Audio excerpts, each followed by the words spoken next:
What is up, Dallas Cowboys fans? It's your old friend IndyCar Tim here with the Dallas Cowboys Daily Blitz. Welcome into the show. Welcome into the network here on FanStream Sports at FanStreamSports.com, the FanStream Sports mobile app for iOS and Android.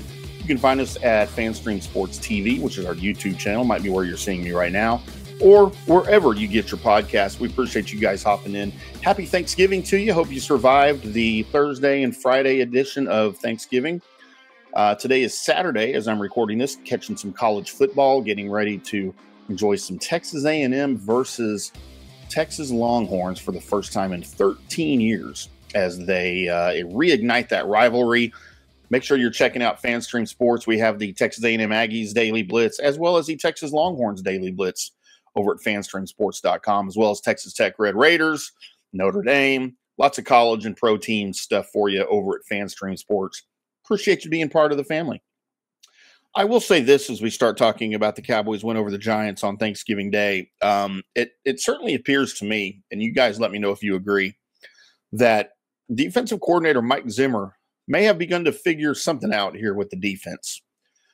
He's got 12 games now under his belt.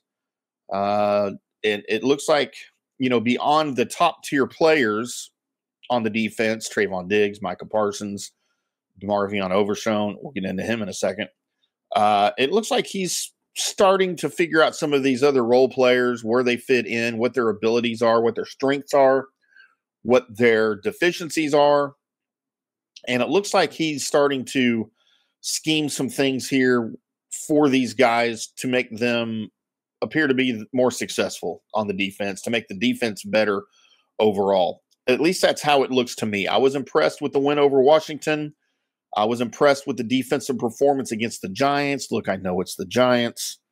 And trust me, I've tried to come up with the best adjective that I could for the Giants. I don't know if they're just, I get it. They're bad. I know that. I don't know if you just call them hopeless, lackluster, listless, directionless, or just bad. I think just bad from the top all the way down to the bottom. You just cut your franchise quarterback of 6 years. This was not Daniel Jones' fault. We've seen Daniel Jones be good, and we know what he can do. None of this was Daniel Jones' fault. And I hope he goes on to have a very successful Hall of Fame career somewhere not in New York, to be quite honest. I like Daniel Jones. I would love to see him in a Cowboys uniform backing up Dak Prescott in 2025. It could still be a thing. You never know. But as far as the game against the Giants goes on Thanksgiving, again, the defense I thought was highly improved, looked really, really good.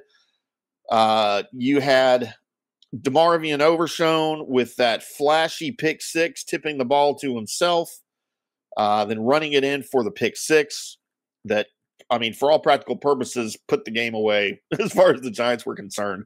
I know it was 27-20 at the end. The game wasn't that close. The Cowboys have a bad habit on both ends of it, either on the winning end or losing end, of making games look closer than they really were.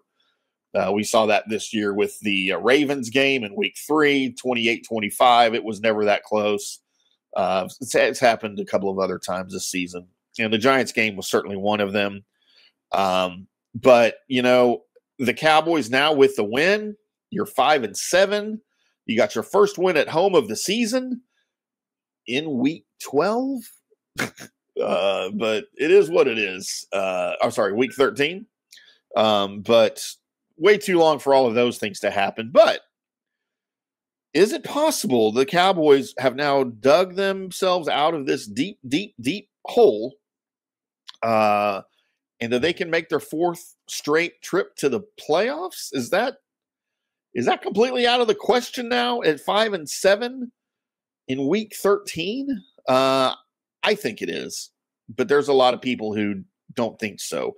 And you're doing it, by the way, without your franchise quarterback, Dak Prescott, who is done for the year. If for some reason the Cowboys do make a push to the playoffs, there is an outside chance Dak Prescott could return to the lineup for a postseason run. Is that a good thing or a bad thing? You be the judge. You decide. Whatever you think of Dak Prescott. But Overshown's dynamic pick six from 23 yards out put Dallas in front for good. Rico Dowdle looked really, really good. I thought the running game's starting to get some legs again. I know who it was against. I'm not running with this thing that the Cowboys are good now. Nobody thinks that.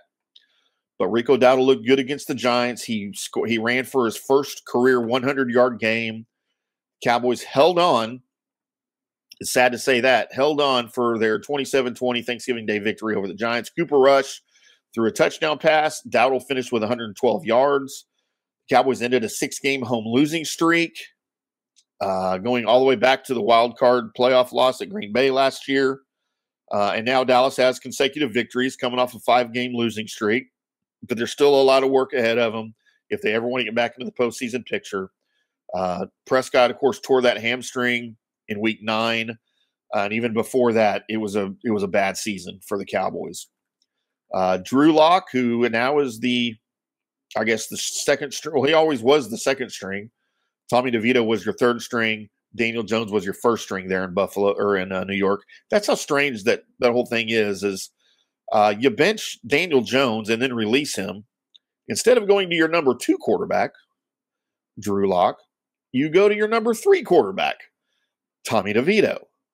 Just it's inexplicable what's going on over in New York. And I've always liked Brian Daboll. I thought he was going to be a good coach. And I don't know if it's just the organization or if it's Daboll screwing this thing up. But either way, it's lost.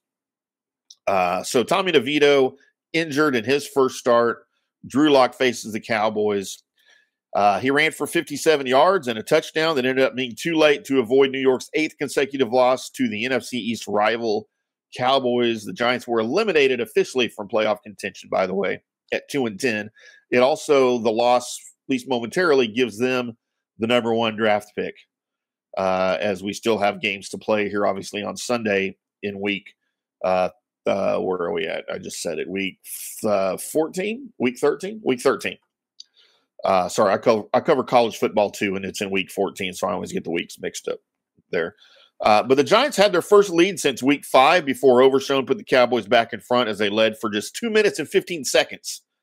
All season long, the Cowboys led for 2 minutes and 15 seconds all year at AT&T Stadium. So that ended.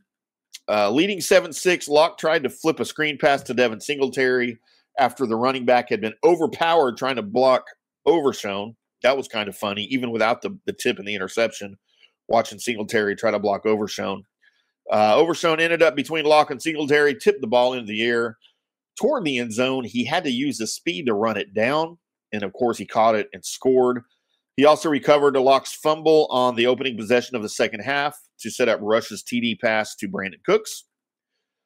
He deposited the ball into the oversized Salvation Army red kettle, made famous by Ezekiel Elliott almost 10 years ago, believe it or not.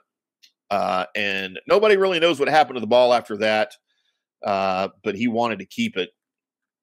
Rush is now, he improves to 2-2 as a starter, filling in for Prescott. 7-3 for his career. He threw the scoring pass to Cooks. The play after his apparent fumble into the end zone was overturned on review. Cooks had a diving first down catch in the final 2 minutes to clinch the victory. Was playing for the first time since Dallas's 20-15 victory over the Giants in week 4. He ended up with an infected knee after getting an injection in New York the day after that Dallas win. That, of course, has kept him out of the lineup until Thursday. Dowdle had 46 yards rushing in the first quarter after his longest carry of the season, which was 22 yards. I believe that was just the second play by the Cowboys offense all season of 20 yards or longer. The first was a Dak Prescott scramble, I think, of 20 even, maybe in the same game that he got hurt. But the Dallas offense bogged down after 2 efficient drives, but suddenly the opportunistic defense kept the Cowboys out in front. Locke had a 28-yard scramble, set up the first New York touchdown, and another 21-yarder before his 8-yard TD with 2:18 left. But he was sacked 6 times. And, of course, the Cowboys held on for that victory. Some injuries to talk about for the game. Special teamer Wanye Thomas was carted off with a right knee injury in the first half, and he did not return. Does not look good for Wanye Thomas. Cornerback Josh Butler also did not return after injuring a knee. Rookie left tackle Tyler Guyton left in the first half with an ankle and a knee injury. He was replaced by Udoka, who made his season debut. Guyton said he has a high ankle sprain. And to be quite honest, if Guyton's out for an extended period of time, I'm completely okay with that because he has not played well this season, and it's not time to move on. But he certainly does not need to be starting until he figures some things out with the Cowboys. That's just what I thought about the Dallas Cowboys. I would love to hear what you guys thought about the game and the 5-7 Cowboys' hopes, dreams, chances for a playoff appearance here this season. Would love to hear from you guys at IndyCarTim on the X, on Threads, on that new Blue Sky that my publicist tells me I'm on. So you guys check me out on Blue Sky. Whatever that happens to be, I'll figure it out, I promise. Or go find me on any social network, Facebook, Instagram, wherever they are. I'm all over it. We love you guys. Appreciate y'all tuning in. We will do it again with probably some more Giants talk. If not, then we will preview the Carolina Panthers for you before Week 14. Appreciate y'all popping in. Until then, boys and girls, we'll see you.